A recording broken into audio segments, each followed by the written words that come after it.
Hello, my name is Matt, and today we're going to be talking about my self reflection on the oral self care aid. The first question was, what does self reflection mean to me? Self reflection means, to consider the things that you might have done wrong, or the things that you weren't really comfortable with, and try to understand those things and how to improve on them. But basically, I believe self reflection is important because it helps you to become a better person in your everyday life, and also in the occupational field. I think one time my dad told me, like, one who doesn't self reflect is somebody who is not going to excel in their future, which was something that I have always thought of and I thought was really great. So, yeah. The second question that I was asked is, how do you practice self reflection? So personally and professionally. So personally, I like to meditate, sit down and maybe in a quiet room or listen to some music and just reflect on what I've done in the day, what I could have done better in the day. And same thing with professionally, sit there and just think about what I could do better. And then when I found out what I could do better, then I like to practice those things. I'm a lot more hands-on. I like to be, at least. So, yeah. Next, I'm going to talk about a little bit of a summary of how I felt during and after the evaluation. So, during and prior to the presentation, I felt a little bit overwhelmed because I felt the need to be very extensive and technical with the things that I was telling the patient.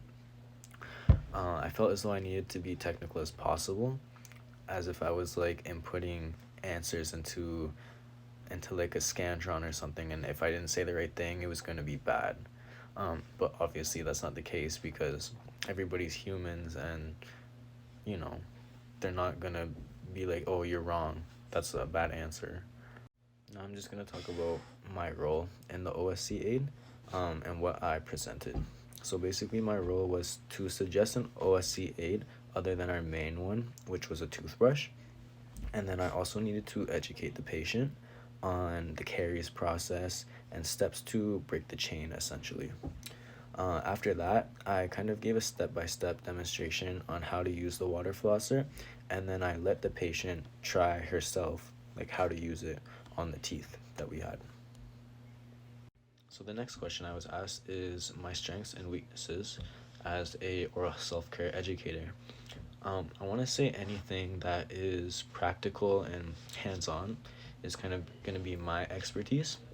I'm very good at following steps, but when it comes to, interacting with patients, since I really haven't had a lot of like practice doing that, um, I feel like I'm choking up a lot or I'm very nervous.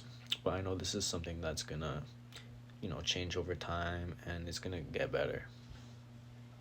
Another question that was asked was, um, what have I learned with working with my group members? So, working with the majority of my group members was actually a really great experience, and everybody was really helpful. But I've kind of learned that no matter what situation you're in, there's always going to be some bad apples in the bag. Um, you can also apply this to real life, in situations, because not all dental assistants are going to be great ones. Some are just in it for a paycheck, but some really do have a passion for this type of thing. Um, so I can understand that this doesn't really change the fact that you still have to cooperate with these type of people every day. So it wasn't too bad, but it's definitely not a fun experience, if you will. One of the last questions was, how can you improve your oral self-care presentations?